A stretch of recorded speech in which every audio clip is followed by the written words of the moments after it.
sin x minus sin y is 2 times of cos x plus y into sin x minus y. ಇದನ್ನು prove ಮಾಡೋಕ್ಕೆ ನಾವು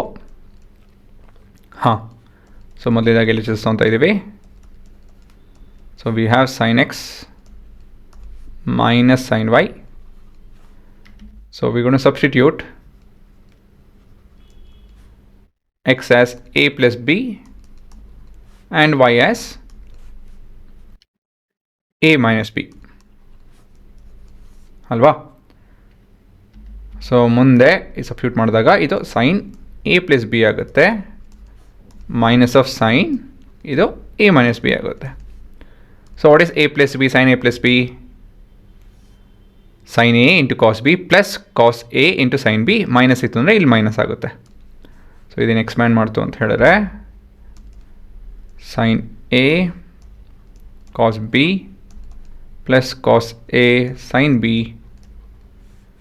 minus of sin a cos B minus cos A sine B. So ಇದನ್ನು brackets ಎಲ್ಲ open ಮಾಡಿ ಸ್ವಲ್ಪ simplify ಆಯಿತು ಅಂತ ಹೇಳಿದ್ರೆ ಇದು sin a cos B plus cos A sine B minus sin a cos B plus cos A sine B ಆಗುತ್ತಿದ್ದು. So ಇದರಲ್ಲಿ ಏನಾಯಿತು ಕ್ಯಾನ್ಸಲು, ಇದು ಕಟ್ ಆಗುತ್ತೆ. ಇದು ಎಷ್ಟಾಗುತ್ತೆ? ಇದು 2 times of cos A cos B sine B ಆಗುತ್ತೆ. ಸರಿನಾ? ನೆಕ್ಸ್ಟು ಸೊ ಇದು 1 ಮತ್ತು ಇದು 2. ಸೊ 1 + 2 ಮಾಡ್ತು ಅಂತ ಹೇಳಿದ್ರೆ ಏನು ಬರುತ್ತೆ?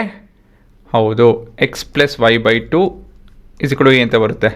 ಸೊ ಇದನ್ನು ನಾವು ಇಲ್ಲಿ ಸಬ್ಸ್ಟಿಟ್ಯೂಟ್ ಮಾಡಿ ಅದೇ ನಮ್ಮ ಉತ್ತರ ಅಷ್ಟೇ ಅಲ್ವಾ?